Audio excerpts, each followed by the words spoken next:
Daisy, Daisy, give me your answer too. I'm half crazy, all for the love of you. It won't be a stylish marriage. I can't afford a carriage, but you'll look sweet. Hello, CubanWriter here, and today I was spending some time on Netflix watching Black Mirror, and I came across an episode of the show that was so interesting I wanted to talk about it here with you. Black Mirror is a sci-fi series that does not have a consistent narrative. It's a lot like the old Twilight Zone or Outer Limits shows from the days gone by, where every episode is different from every other episode, but they have a general theme of discomfort or horror or irony. They try to examine various aspects of society or philosophy, with each episode taking different characters, different situation, different universe, and telling a concise story about one specific thing. And on Season 3, Episode 5, Men Against Fire, Black Mirror handles the issue of propaganda. Specifically, propaganda used to dehumanize an enemy. And they do it in a very clever way.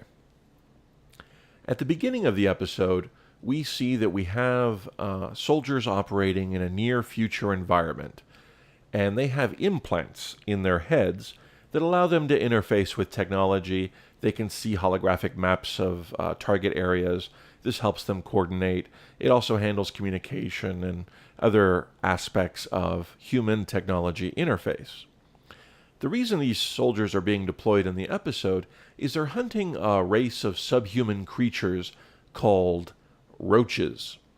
This is analogous to hated groups and hated racial groups in various places being referred to as roaches. This happened in Africa not long ago. Now, in the soldiers' minds, they believe that these roaches are humans who have been corrupted with some kind of disease in their blood that turns them into vampiric sort of monsters. So they go through the countryside hunting down and killing these people. Some wrong-minded citizens feel the need to protect the roaches, but the soldiers go into their houses and they hunt them down and they kill the roaches because the roaches are monsters. Now, at one point, there's a soldier in an altercation with a roach, and the roach deploys a piece of technology against him just before it dies. And this technology interferes with the chip that's implanted in the soldier's head. As a result of this interference, the soldier begins to have problems with his machine interface, and he realizes that the interface in his skull, the chip in his skull, has been feeding him false visuals and false audio about his surroundings throughout his entire career. In fact, he learns that the roaches aren't subhuman monsters. They're just people. People, apparently, of an undesirable bloodline.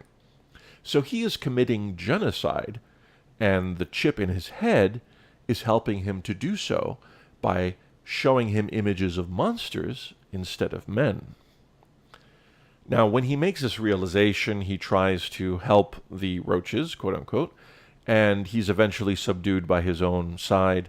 They put him in a psychiatric office, and they explain to him what's happened. They apologize that they didn't detect the malfunction in his head chip.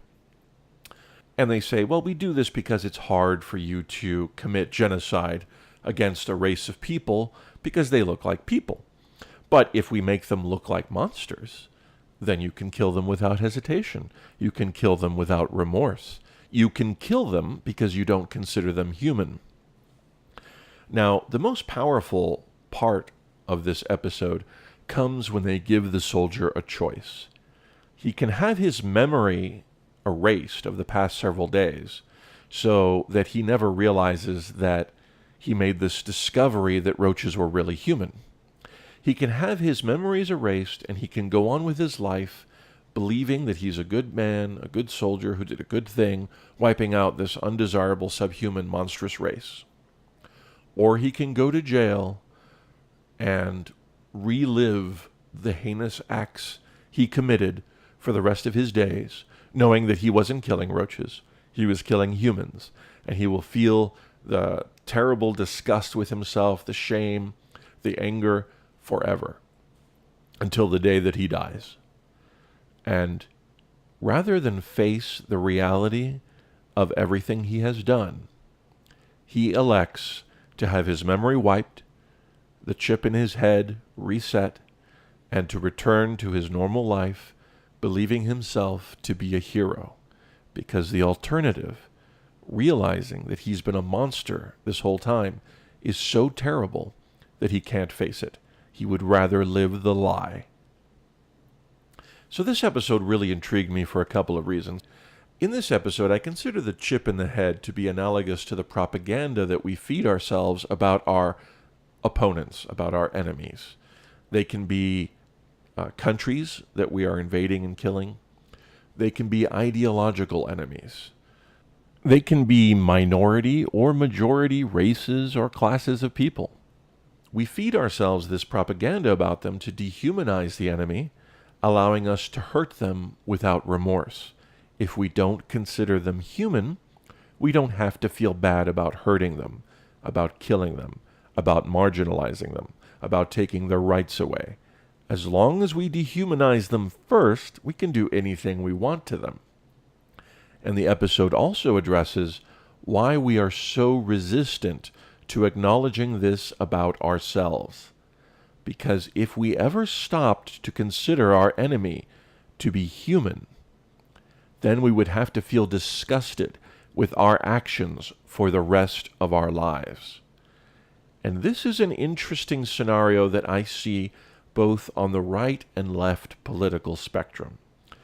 People on the right want to dehumanize the people in the countries we invade. They are backwards. They are evil. They hate us for our freedoms. They want to come here and kill us. They are religious zealots. They need to be killed to keep us safe. By the time we're done with the propaganda about our enemies, we see them as inhuman, and therefore we can unleash all forms of inhumanity against them. But I also see this on the left, where we say, oh, these people who are our ideological enemies, we can commit violence against them. We can take their rights away. They should not be allowed to speak in public venues. We will destroy property. We will burn things. We will punch the Nazi in the face preemptively before he's actually done anything. Because we have labeled him a Nazi, or, in the case of the right, because we have labeled them a terrorist or a Muslim or a dictator or whatever. Once we have labeled them and devoured the propaganda about them and dehumanized them in our mind, now we are free to do anything we want to them without remorse because they're no longer human. We all need to think about our enemies and consider, is what we have been told about them, is what we believe about them real, or is a lot of it just a chip in our heads which we have installed so that we can see our enemies as inhuman and do what we want with them? And when we realize that this is the case, do we have the bravery and courage to take the chip out and live with the wrongs that we've committed and open our eyes to the horrible reality of our situation?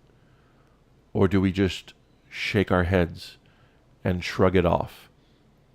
And do we re-embrace the propaganda and the dehumanization of the enemy? Because the alternative is just too terrible to live with. I really enjoyed this episode of Black Mirror. I do recommend this series. It has a lot of good episodes, but this one really resonated with me, and I wanted to share it with you. Thanks for listening. This is CubanWriter signing off. I'll see you next time. But you'll look sweet upon the seat of a bicycle built for two.